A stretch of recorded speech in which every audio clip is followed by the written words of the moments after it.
I don't like when people told me you're so skinny. I loved myself the way I was.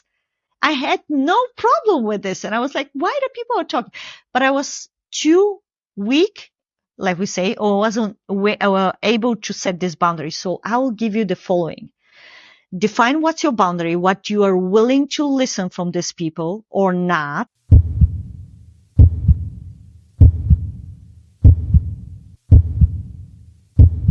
Welcome to the Alchemy of Success Coffee Break. I'm Anna. And I'm Pedro, and this coffee break is to enhance your business, personal, and consciousness expansion. So today's topic is going to be a really good one, and it's really going to be personal, I think, to a lot of women.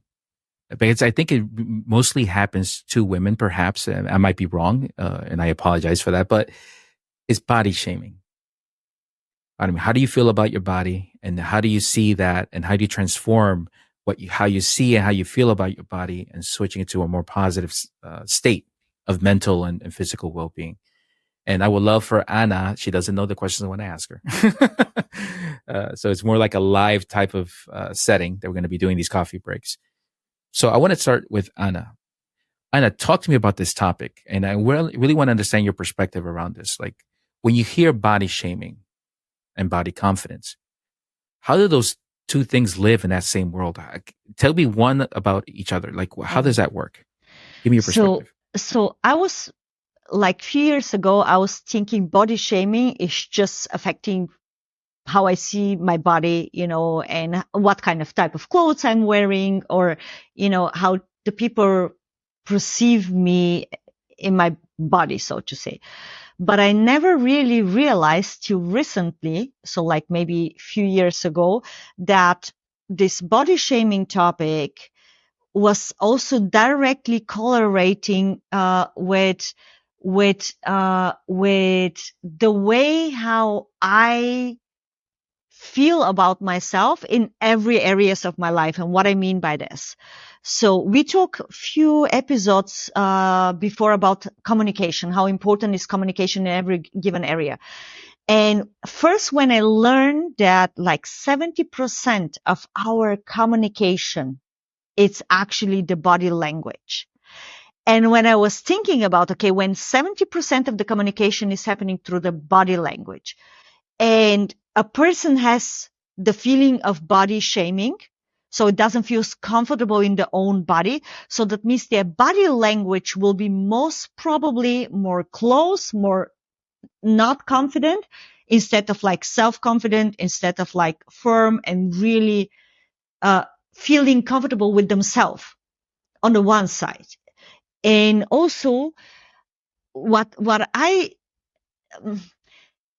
maybe to say it a little person. So since I'm born, I was struggling with body shaming topics, and in a different ways. I never had any issues regarding like eating disorders or this kind of stuff. That wasn't the case with me.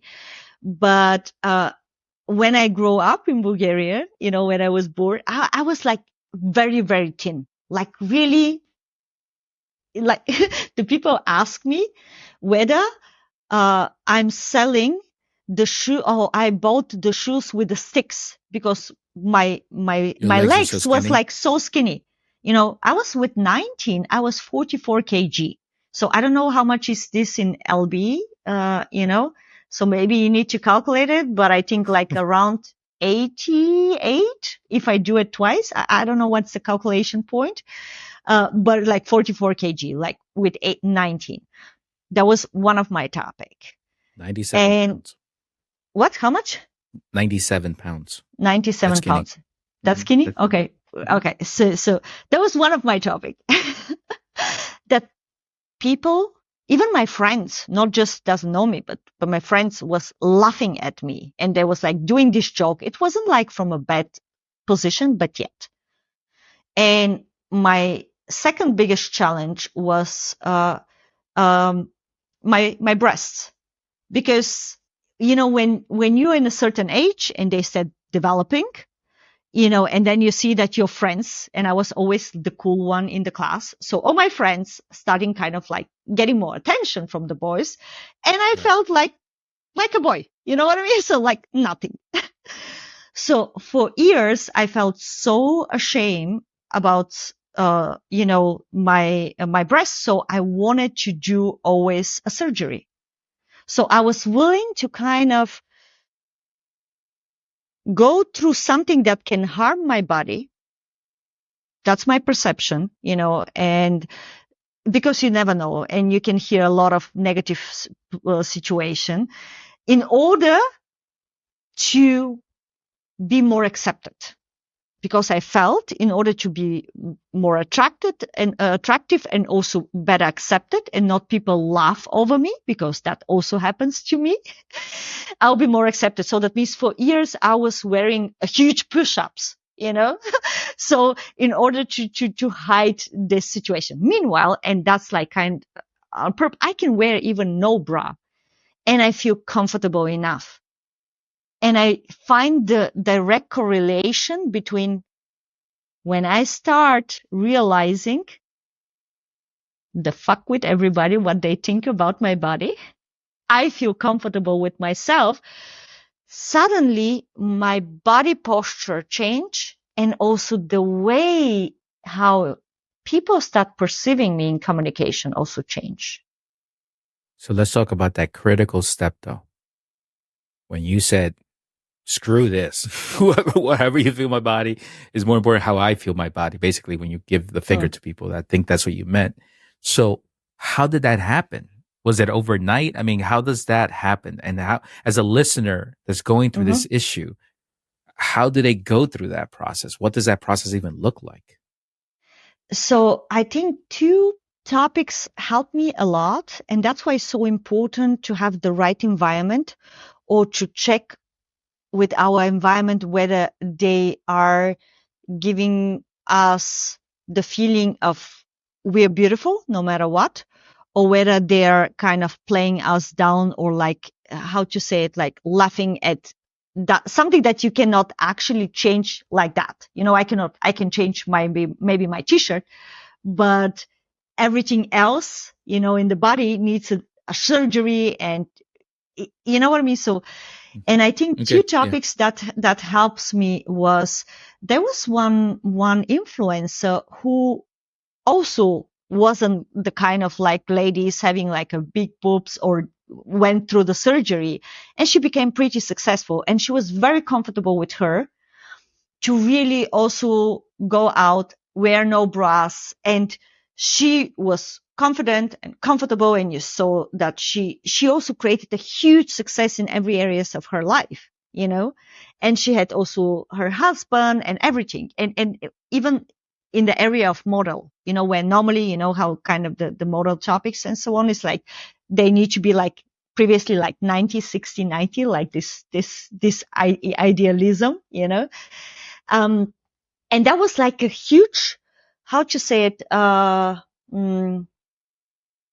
in comparisons to a lot of women who were going in surgery and making this breast implantat, she was kind of like completely standing out.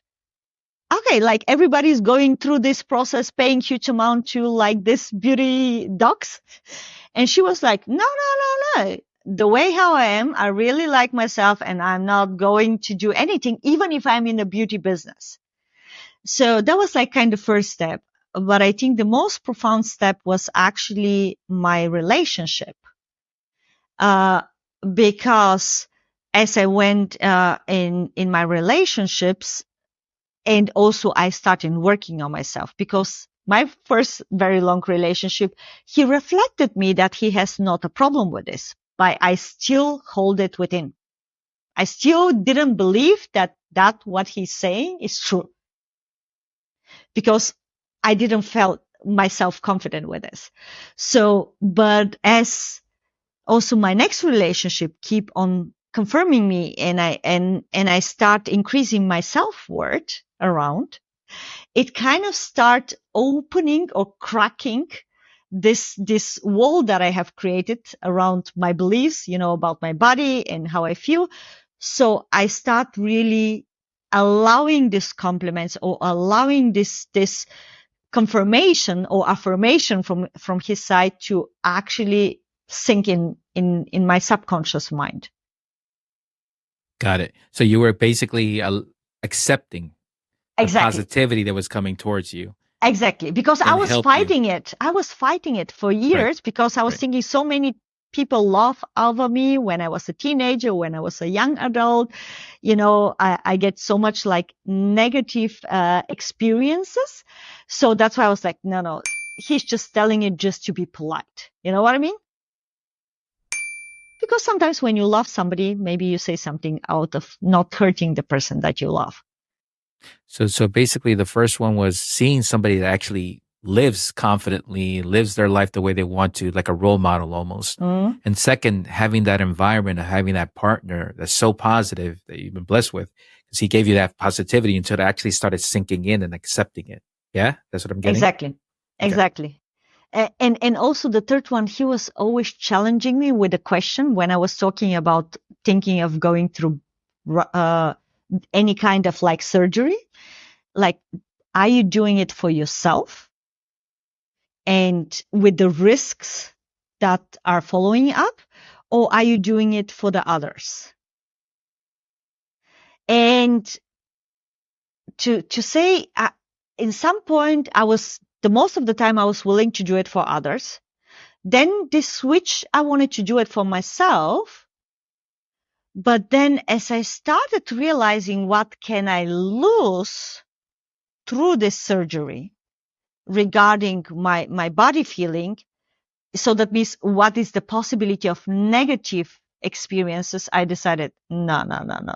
This is more valuable than, having the other side. So definitely, that was a profound change. And now it's the one side is to understand and embody it, but the other side is also to live it out. Okay. So when I ask you a question before you go there, hold on. Yeah. So I'm a listener.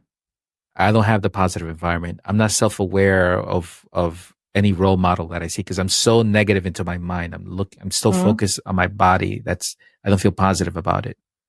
What can you say to these listeners that are struggling with this body shaming, that don't have what you just described readily available to them? What do you think could be a couple of steps that they can take? I think to find a role model nowadays is easy. Okay. Because we have this social media environment. So when you search for a role model, you will find it. Because there is like the different kind of people now like talking about that. But it's important also to, so let me say it this way. For me, was important that my body, how it looks, it wasn't like created by backed habits. It was the way how it is. So when I was so skinny, I was eating so much that you can put it in front of somebody, he or she will eat it and maybe gain 5 kgs. So I was eating a lot. I was doing my sport. I was, so I wasn't having an unhealthy life. So I want to set up here when I'm talking about that, I'm talking yet for people who are aware that it's that is their structure of the body, so to say. Okay. Based on a as far as possible healthy lifestyle. Mm-hmm. So that is the topic that I want to talk about here. I don't want to talk about any kind of like food disorders. Not my experience, not my expertise. So just to want to quote it out. Okay. Mm-hmm. So that means, but if this is the type of the body you're kind of born, and I had a huge, strong metabolism. So like I could eat everything and so on. So, and nothing changed, or for example, my nose. I hated my nose for years, for decades, like almost 40 decades. I hated it. I wanted to have a surgery, but all this kind of stuff that we are born. And the only way to change it is surgery. It's not a diet or whatever, but it's surgery, So it's like this kind of stuff. So you can always find a role model outside. Okay. Always. Okay. And this role model should gives you a good feeling about yourself, and not good feeling to your ego. That's also important to differentiate it, but more about this like warm feeling, in the gut. So that means in order to be aware whether this person is a good role model for you regarding this, check with your gut, check with your intuition. And now, like we say, all your environment is kind of pointing out, like when I was like a teenager, like everybody Sure. laughing it. Sure. I think what I will do now, what I wasn't able to do back there, and this will be like really something that I can give you as an advice, is set a clear boundaries. So that means get clear what you don't like the people to talk about you or to tell you. For example, I don't like when people told me you're so skinny. I loved myself the way I was. I had no problem with this. And I was like, why do people talk? But I was too weak, like we say, or wasn't able to set this boundary. So I will give you the following. Define what's your boundary, what you are willing to listen from these people or not, and communicate it. And now we were talking in the previous episode about awareness, boundaries, values, and action. So the first step is be aware that what you don't like to hear from your environment, then define your boundaries, your values, and now act on this. What do I mean by this? Communicate this clear, not with emotions, but like clear to say, hey, listen, and always talk in me. Listen, when you tell me that I'm too skinny, or when you laugh at my size of my nose or the size of my breast, whatever, I don't feel comfortable. I don't feel good with this. And because you're my friend, you're my mom, you're my partner, you're my sister, you're whatever, I, I, I don't want to have this feeling towards you, and I don't like you to give me this feeling. So I cannot change it, or I'm not willing to change it through any kind of surgery because you don't feel comfortable with. It's my body. So I ask you, or I'm requesting you to stop. It's not a joke for me. Maybe you see it as a joke, but for me, it's really hurting me. And that's the point of being vulnerable, but not feeling weak. Vulnerability is a very strong position to be able to express the feeling. Express the 100%. vulnerability. Hey, this is what hurts me. And if you really honor me and respect me, I will request to stop. If not, and this is now the second actions. If not, I need to make more distance space between us, because I'm more valuable to myself than our relationship. Of course, if it's family, you cannot throw them out, but you can decide to what point of how many time you spend with them. You can kind of create bigger Separation. separation or space. If it's your partner and he or she doesn't stop, oh, that's a huge red flag. So really huge red flag. And now you will need to be strong enough to really take this action. If the request that you did from a very vulnerable and open position is not honored, you need to be willing to walk away. And I can tell you why. When you are willing to do this for you, to stand up for yourself, believe me, the most of the cases why we are not doing is because we are afraid to lose people, or that we won't find anybody else who will value us. My personal experience in every area of my life was every time when I had the courage to walk away from a relationship or environment that didn't serve me, I opened myself for even better relationship and environment where I was more valued for the personality, the person that I am. She set the market value, the market rate of how valuable she is, similar to what we said in the last episode. Yeah. So if you don't have this environment, create it. Or if the environment is not willing to play or to respect your boundaries, live it. I'm really, really now very firm and honest, because I did it many times, and I can tell you, you're going to find the best people that are going to value you for the person you are. That's great advice. And thank you so much for sharing that Anna, with the audience. I know And somebody can help not like me for this one because it's very firm, but yeah. but you're putting yourself first. I mean, if you're miserable and unhappy, how is that going to help anybody? Really, Yeah. how does that help anybody? So no, totally, it's fine. It's Thank you so much for that advice. I hope the listeners were able to take in not only the path, the journey, the examples, but also the solutions that she provided.